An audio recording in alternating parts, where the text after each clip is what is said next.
Então, a gente acompanhou essa semana, né, que o Ronaldo revendeu a SAF do Cruzeiro para o empresário Pedro Lourenço. E aí o valor que surgiu na mídia foi de 600 milhões, o que daria um lucro milionário para o Ronaldo. Mas ainda bem que temos Rodrigo Matos aqui, um expert em calculadoras, para explicar que não é bem assim essa história, né, Rodrigo? Bom dia. Bom dia, André. O PVC a gente tinha comentado, né, na semana passada que a viagem para Amsterdã era perigosa, né? Está se revelando todos os perigos ali nela. Enfim, mas entrando aqui no nosso tema de finanças, então, a revenda do Cruzeiro aconteceu exatamente 2 anos depois da compra, né? O Ronaldo comprou, vamos lembrar ali, em 2022, abril, ele comprou o Cruzeiro por um valor que era de 50, aí vamos entrar aqui no quadro, 50 milhões de aporte, ou seja, dinheiro que ele ia botar de fato, e 350 milhões eram receitas extras. O que significava receitas extras? Durante um número de anos, que eram 5 anos, ele tinha que gerar receitas que atingissem pelo menos 350 milhões de reais, e que, na verdade, a soma desses anos daria 350, né? O extra que você teria que botar. Se o Cruzeiro atingisse normalmente essas receitas, o Ronaldo não precisava botar nada. Se ele não atingisse esse valor, ele precisava complementar com o dinheiro dele. E aí a informação que a gente tem é que até hoje ele atingiu as receitas, ou seja, ele não precisou botar nenhum dinheiro extra além desse aporte de 50 milhões. Além disso, ele assumia as dívidas na justiça, dívidas cíveis e trabalhistas, e a dívida fiscal. E isso é sempre quando a gente fala de preço de clube, né, de compra, a gente fica muito focado no dinheiro que entrou de fato. Mas, na verdade, o que esses caras estavam fazendo, quem comprou as SAFs, era assumir a dívida. Então, o valor da dívida era um valor que eles estavam pagando. Então, o valor do Cruzeiro na época era 900 milhões de reais, mais ou menos, a dívidas na justiça e fiscal. Podemos continuar agora. Aí, o que aconteceu durante a operação? Já no ano passado, o já tinha vendido 20% da SAF do Cruzeiro. Até explicar a operação, ele na verdade não vende a SAF, ele vende uma parte da empresa que chama Tara Esportes, que é uma empresa que pertence ao Ronaldo, tem sede em São Paulo, e a empresa é a SAF do Cruzeiro. Então ele vende um percentual dessa empresa, mas é correspondente a 20% da SAF do Cruzeiro, e foi por 70 milhões de reais, pagos em suaves prestações. Primeira... Ai, Rodrigo, o seu... Calma, o seu mic tá dando uma picotada. Vamos lá. Eu posso tirar aqui ou sair? Melhor. Eu acho que é melhor você dar uma... Tá me ouvindo bem agora? Vamos tentar. Vocês estão me ouvindo bem agora? Sim. Sim? Então vamos lá. Ele comprou 20% do Cruzeiro. Não, acho que é a sua internet. Conexão. Você dá uma desconectada, uma reconectada, a gente faz uma pausa aqui nas finanças do Cruzeiro e já volta, assim que o Rodrigo... Vou sair e voltar, então. Vamos voltar, então, para o nosso Finanças do Cruzeiro para explicar essa venda do Ronaldo e quanto que ele ganhou com isso. A gente estava na arte número 2, né, JP? Por favor. Vamos lá. Então, aí essa foi a operação, aí começa a revenda do Cruzeiro aos poucos, né, em fatias. Ano passado, você teve essa primeira revenda de 20% do Cruzeiro, do Ronaldo para o Pedro Lourenço, que é o dono dos supermercados BH.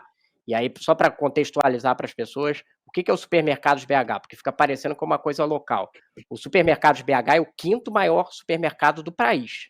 Não é qualquer empresa. Entende? Ele tem um faturamento de 17 bilhões de reais no último ano. Isso não significa que esse é o tamanho da fortuna do Pedro Lourenço, mas assim, é uma empresa grande, não é que o Pedro é um empresário só local, ele é um empresário grande. E aí, então, ele comprou primeiro esses 20%, que ele já tinha essa espécie de parceria com o Ronaldo. E até me deram uma informação que também teve uma perdão de dívida além desse e tal, mas esse eu não tenho dado preciso, então não vou incluir aqui. E aí, agora, o que foi fechado foi a compra dos outros 70% da SAF, que aí vai dar para ele 90% do Cruzeiro, 90% da SAF do Cruzeiro. A gente não sabe esse valor, qual é. A gente sabe que não é o que está sendo divulgado de 500 milhões, isso eu confirmei com várias fontes. O Ronaldo vai ter um lucro, O lucro não dele, certamente não vai ser essa maluquice que estão falando de 10 vezes o que ele botou lá. Não é isso. Mas ele vai ter um lucro. Se a gente botar, por exemplo, pela avaliação que teve ali dos 20% que ele pagou, o Cruzeiro inteiro custaria algo como 300 milhões, entendeu? Seria, se você botar proporcionalmente. Mas não estou dizendo que é esse o valor, é só para a gente ter um indicativo aqui do que seria algo mais próximo da realidade. Mas eles não estão revelando, eu já perguntei para várias pessoas, e todas que estão trazendo com sigilo total. O certo é que o Ronaldo também não vai pegar uma bolada e sair, enfim, podendo fazer festa na Europa. Não é isso. Ele vai receber um pagamento alto agora pela transferência das ações, e o Pedro Lourenço vai continuar pagando para ele em várias parcelas durante anos, durante um longo prazo, vai ficar pagando o Cruzeiro para ter as 90% das ações do Cruzeiro SAF. Então é uma coisa toda parcelada, né? Um pagamento todo parcelado aí do Pedro Lourenço para o Ronaldo. O Rodrigo, festa na Europa ele pode fazer a qualquer momento, né? Assim, não é o dinheiro do Cruzeiro que vai mudar a vida dele. Você entendeu, eu só estava fazendo uma brincadeira aqui para a gente tornar menos árido, digamos assim, nossa conversa. E aí, eu até engasguei aqui quando o Rodrigo falou. Exatamente. O homem tá em Ibiza toda hora tomando champanhe de 5 mil reais. Pô. Isso aí. E aí vamos explicar aqui o que o Ronaldo gastou de fato no Cruzeiro. A informação que eu tenho é essa, que o aporte dele era para ser de 50 milhões de reais, começou a aparecer muita dívida e ele teve que botar mais dinheiro. E o total foi em torno de 70 milhões de reais, ou seja, ele botou mais do que foi o aporte. Se a gente olhar para aquela conta lá atrás, quando ele vendeu 20%, ele empatou a operação dele. A partir daí ele não tinha gasto dele. Então o que a gente conclui? Tudo que ele receber agora nessa revenda será lucro dele. É isso que é a informação, digamos assim. Agora, quanto que é o que a gente vai continuar apurando, digamos assim. Isso é um fato interessante, então, porque ele gastou mais do que estava previsto no contrato para ele, mas ele já recebeu esse dinheiro de volta, então ele já está empatado. Já está empatado, isso aí. Aí agora, com essa revenda, ele vai ter um dinheiro a mais. E aí, isso que é importante dizer. Ele falou assim, que absurdo, o Ronaldo lucrou com o Cruzeiro. Bom, é uma operação capitalista, desde o início, né? E lucrar com operação capitalista não tem nada de errado. SAF é feito, as pessoas lucram com futebol, com compra de clube, com compra e venda de clube. Não existe um mito de que você compra um clube e faz ele dar lucro e começa a gerar lucro com ele. Não é isso. Ganha-se dinheiro no futebol comprando o clube e revendendo ele depois melhor. E aí você tem que melhorar ele na gestão. Isso o Ronaldo fez? Fez, é fato. Ele teve um trabalho ali de gestão. Então, quando ele assumiu a dívida que a gente olhou lá atrás, era de 900 milhões de reais, ele conseguiu fazer uma RJ, que é uma recuperação judicial, incluir toda a dívida do Cruzeiro, dentro da toda a dívida judicial, aí que era cobrado civil e no trabalhista, que hoje está na casa de 500 milhões de reais, e que está sendo pago em parcelas, os credores estão recebendo, teve muito desconto, que é como são feitas essas recuperações judiciais, mas foi uma operação que foi aprovada pelos credores, então está sendo bem sucedida. E a outra é a dívida fiscal, que ele assumiu e que está sendo paga também com dinheiro da SAF, com receita da SAF, com parcelas para o governo, né? O modelo é você repassa para a associação, no caso Cruzeiro, e ela paga a sua dívida para o governo. Então, essas duas coisas são coisas que ele reestruturou o clube. Sim, fala, Dom. Esse é o legado que o Ronaldo deixa. Ele deixa esse legado. Isso a gente pode dizer que foi uma boa administração, sendo que as dívidas estão sendo encaminhadas para terminarem? Sim. Não estão se encaminharem para terminar, o Domi. Mas elas estavam numa situação muito crítica. Ele pegou o Cruzeiro numa situação muito crítica e ele tornou o clube um clube viável e sustentável. Então, sim, ele tem mérito nisso. Agora, sem ter dinheiro extra, e aí a gente vai chegar nisso, você não ia ter um salto de patamar do Cruzeiro. Você ia ficar com um clube que consegue ser bem administrado e que fica no patamar que ele está hoje. Não tem grandes contratações, mas ele se paga, é sustentável. Então, a administração do Ronaldo, do Gabriel Lima, que é o CEO lá do Cruzeiro, é uma administração bem racional e foi bem feita. A operação foi bem feita. Ele entregou trabalho durante esses 2 anos. Então não dá para dizer que o lucro dele, a gente pode discutir se é justo ou não, mas assim, ele trabalhou para isso. Não é que ele não fez nada, entendeu? Que ele chegou lá e não aconteceu nada. Isso é interessante, né, da gente colocar, porque a gente acaba vendo dentro de campo, e dentro de campo a torcida do Cruzeiro está bem decepcionada. Mas é uma notícia importante ser ressaltada que nos bastidores o Ronaldo fez o trabalho que tinha proposto. Então, aí fica aquela imagem do torcedor queimando bandeira com o rosto do Ronaldo e tal. Mas assim, se você for pegar o Ronaldo, o trabalho que ele fez, de como ele pegou o Cruzeiro, vou fazer mais uma vez uma propaganda aqui do Zona Mista que eu gravei com o Marcelo Moreno. O Marcelo Moreno usa uma frase forte. Ele fala assim: o Cruzeiro foi assaltado, o Cruzeiro foi roubado. Quando o Ronaldo chega, era terra arrasada. E aí ele fala sobre essa reconstrução do Cruzeiro.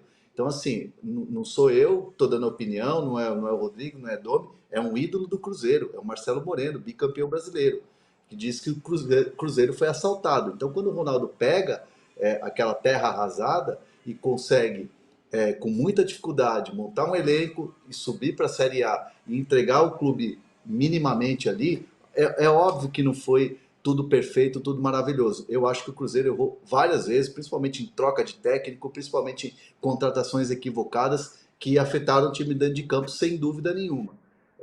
Então, assim, Nicão, Wesley, outros jogadores aqui que eu te falo que foram contratações que não deram certo. Houve erro, houve equívoco, sim, mas do saldo é totalmente positivo e totalmente racional e totalmente responsável a administração do Ronaldo nesse período em que ele foi o dono da SAF, sem dúvida. Tem um contraponto. Tem uma mensagem aqui. Fala, Domi, primeiro, depois eu falo.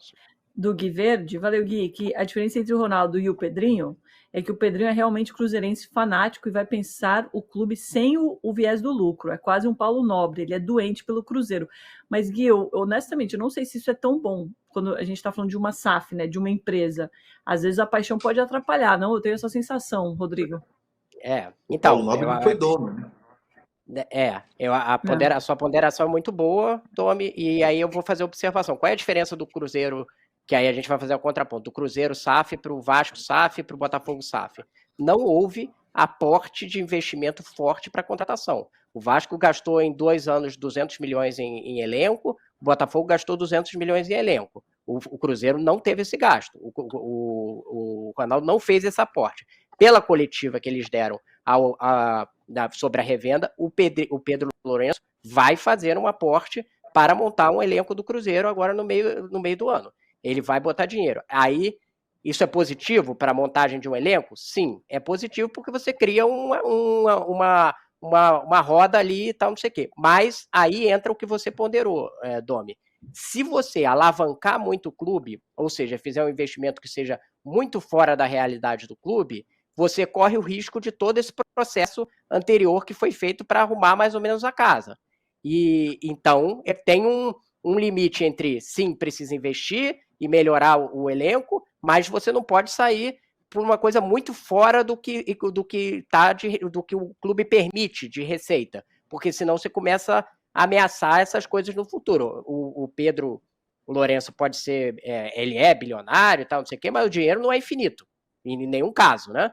Então, tem uma questão ali de você achar um equilíbrio, e certamente essas coisas vão estar postas, porque está lá o Gabriel Lima, que fez esses 2 anos de administração super sustentável, e do outro está o Alexandre Matos, que tem a tradição de, quando chega em departamento de futebol, dar uma acelerada. Então, eu acho que há de se prever que vai ter alguma espécie de discussão ali dentro de qual o limite que você vai para que lado, então, porque também a paixão, concordo com o que você falou, Domi, pode atrapalhar.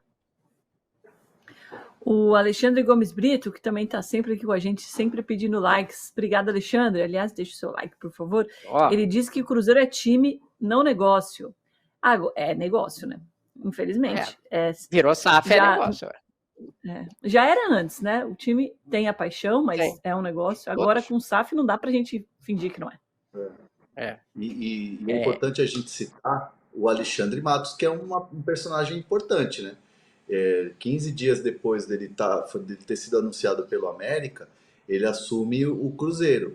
E essa ida para o Cruzeiro, conversei com algumas pessoas de mercado, já projetando essa janela, para o mercado, para os empresários, para os intermediários, o Cruzeiro é um clube que todo mundo vai ficar de olho.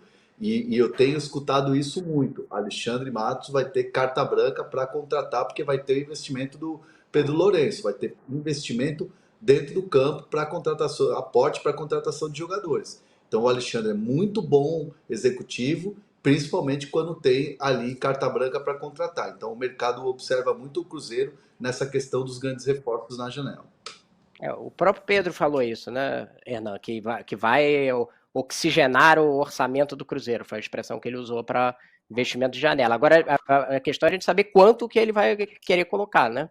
Agora, só para concluir, Domi, só os procedimentos ali, o Cruzeiro já foi notificado, e o Cruzeiro tem que ser notificado pelas duas partes, porque ele tem direito de fazer uma proposta para recompra, mas isso não vai acontecer, obviamente, nem a associação nem tem dinheiro.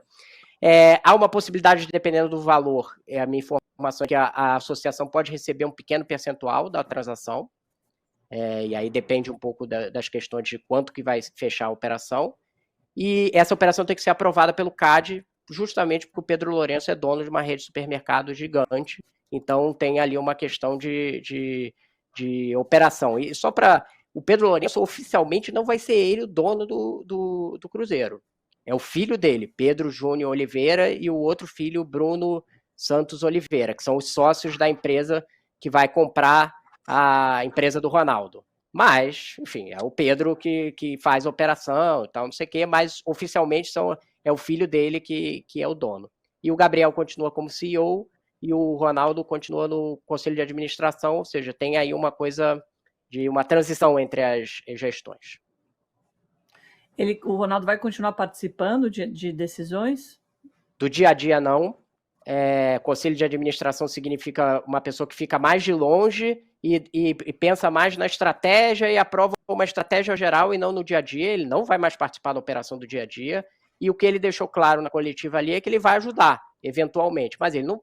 Ele está saindo, inclusive, ele falou ali que estava muito desgastado. O principal motivo do Ronaldo sair foram mais cedo. Ele ia sair em algum momento, mas o motivo dele sair agora, logo com 2 anos, foi a enorme pressão da torcida do Cruzeiro. E que começaram a xingar ele, fazer bandeira. Esse é o principal motivo para a saída dele, pelo que eu conversei com pessoas próximas a ele. Porque ele pensava que um dia ele ia vender, não é que ia ficar o tempo inteiro no Cruzeiro, mas ao acelerar esse processo tem a ver com esse tipo de ataque, e aí a gente pode pensar no próprio modelo de SAF, porque tem esse conflito com o que a torcida tem de expectativa e o que você pode entregar de fato, porque parece que quando é vendido virou... Todo mundo vê a SAF no início como se fosse vendida para o Grupo City com o dinheiro do Manchester City, né? Essa é a primeira visão do torcedor, né? Aí depois a gente vai vendo que é um negócio como outro qualquer e que o dono tem uma lógica ali empresarial. Essa é a questão, né, com as SAFs, André, né, porque o torcedor não quer saber, no final das contas, quer ver o time ganhando. Você acha que a torcida do Cruzeiro deveria ter pegado mais leve, ter tido mais paciência com o Ronaldo, ou tá certo em cobrar? Eu sou sempre favorável a você ter paciência, porque aquela coisa que a gente falava do Tite essa semana, né? Tem que melhorar? Óbvio que tem que melhorar, mas aí é xingar, é pedir a cabeça, é a mesma coisa que aconteceu lá com o Carpini. É a situação quando um clube é vendido, quando um clube ele tem essa dívida, ele é vendido e tem um dono novo. Parece que chegou um tio Patinhas no clube, não é assim. O tio Patinhas chegou sentado naquele montante de moedas e vamos gastar tudo. Foi a mesma situação quando o City comprou o Bahia. Vai ter um investimento, vai contratar, não sei o quê. Gente, o Bahia brigou para não cair. O Bahia estava se arrumando, o Bahia estava fazendo contratações. Permaneceu na Série A, fez um monte de contratações, contratou o Rogério Ceni. O time está se arrumando agora. Então, assim, e olha quanto tempo que a gente vem falando de City no Bahia, né? Essa compra. Então, assim, o torcedor fica naquela ansiedade, o torcedor fica achando que o time agora do nada ganhou na loteria. Mega Sena da virada, beleza, vamos receber aqui e vamos começar a gastar. Não é assim. não é assim que se faz futebol. E acho que agora há um entendimento do torcedor de que, de fato, quando é vendido, não é aquela coisa espetacular do chegou o tio Patinhas. Acho que mudou um pouco, está mudando um pouco essa mentalidade. Na marra, né? A gente está aprendendo na prática que não é a solução para Uhum. todos os nossos problemas. Agora, você falou da aprovação do CAD, né? Eu fui ver aqui porque eu não sabia o que era. Conselho Administrativo de Defesa Econômica. É É, isso que vai falar se a operação tá ok, é isso, né? Por que tá ok. teria Não, essa questão dele ser dono do supermercado? porque é um grupo muito grande, então está submetido a eventuais conflitos de interesse, digamos assim. É isso que o CAD tem que observar. Se tenha conflito de interesse ou se você pode ter alguma coisa monopolista dentro do mercado, mas nada se encaixa nisso. No caso do Cruzeiro, é muito uma coisa de burocracia mesmo, porque tem que ser feito em grupos econômicos, mas a previsão é de em 30, 40 dias isso está aprovado e não vai haver nenhuma questão a respeito disso, entendeu? Não tem nada posto dentro dessa operação do Cruzeiro que seja, mas é normal. O CAD, inclusive, verifica contratos de televisão do Campeonato Brasileiro, para ver se tenha alguma coisa está sendo, por exemplo, se tinha a regra de preferência do contrato de renovação da Globo é justa, sob o ponto de vista do mercado, se ele fere as condições de concorrência do mercado, é esse tipo de coisa. Mas no caso do Cruzeiro não tem nada que indique que fere nenhuma regra concorrencial, digamos assim. Então vai ser aprovado certamente. Perfeito. Um superchat para a gente encerrar do implacável Ricardo. Valeu. Tava sumido, hein, Ricardo? Placar. Tô de olho em você. Numa hipotética SAF do Flamengo, essa é difícil, hein? O Landim vai colocar um teste de ferro ou ele será o CEO? O que vocês acham? Não faço a menor ideia, Hernan.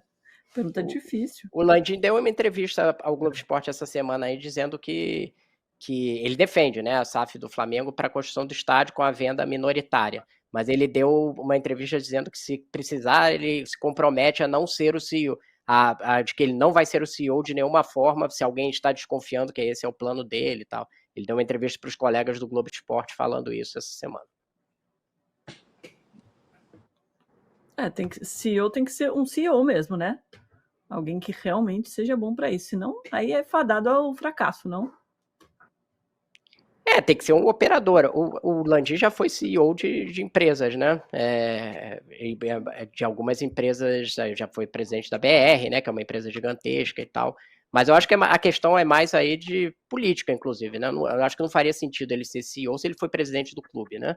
Nesse sentido, eu acho que tem outras pessoas no mercado para buscar, mas ele deu essa entrevista aí durante a semana. Fica parecendo Perfeito, o Rodrigo. diretor estatutário, né? Quando você tem um clube, você coloca um diretor estatutário e aí você deixa de ter um executivo de futebol que é o cara que se preparou.